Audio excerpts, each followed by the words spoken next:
Welcome back, everybody, to another episode of Gemology for Schmucks. My name is Peter Nelson, and I'm here to guide you in everything you need to know about gemstones. And today, we are going to talk about everyone's greatest fear, deceit. Recently, I was at a place that I go to frequently in Bangkok, and I'm friends with the owners, and they had to ask a favor of me. They know that I'm in gemstones, and so they're like, Peter, can you check at these stones for me? One of my friends needed some money, so they gave me these stones to sell for them. These are people that know nothing about gemstones. And like many of the viewers on this channel, think it's easy to just take a stone to a market and boom, boop, it sells. Just like your stock portfolio. You just hit sell, and it'll sell. Gemstones don't work like that. But these are my friends, so I was going to take a look at them and let them know what I can see about the stones, and then, if I can, give them a ballpark of what they could expect. So I'm not going to show you those stones, unfortunately, because I do not want to indicate which friend this was. Who knows might be watching this channel. But I'll tell you what I found. And what I saw harrowed my soul. Because it's exactly what you don't see most of the time, but what many people would expect to see when they don't have any knowledge. And those are stones that are designed to deceive. Now, what do I mean by that? There were a number of different baggies with large stones, many of them bright red, some of them strikingly blue, or green, and a large flashy one that perhaps was meant to imitate diamond, but doing it kind of poorly.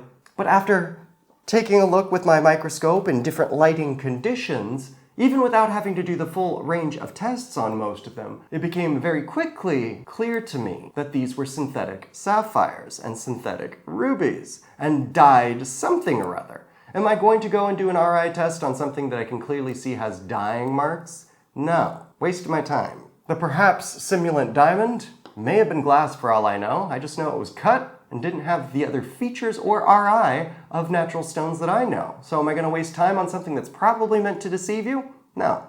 Especially if I'm not getting paid. So what did I see? How did I know that it was a fake, and why am I so bold as to say that it was meant to deceive? Well, two features really important. Most of the stones, by quantity and by carat volume, were synthetic sapphires in two different types. We had flux synthetics with the wispy veils, and then we had others that had curved striae, which is flame fusion. So synthetic corundum, one of the oldest types of synthetics ever created, and then flux growth came along a little bit later, but it's much more convincing as a natural because those inclusions can look kind of natural.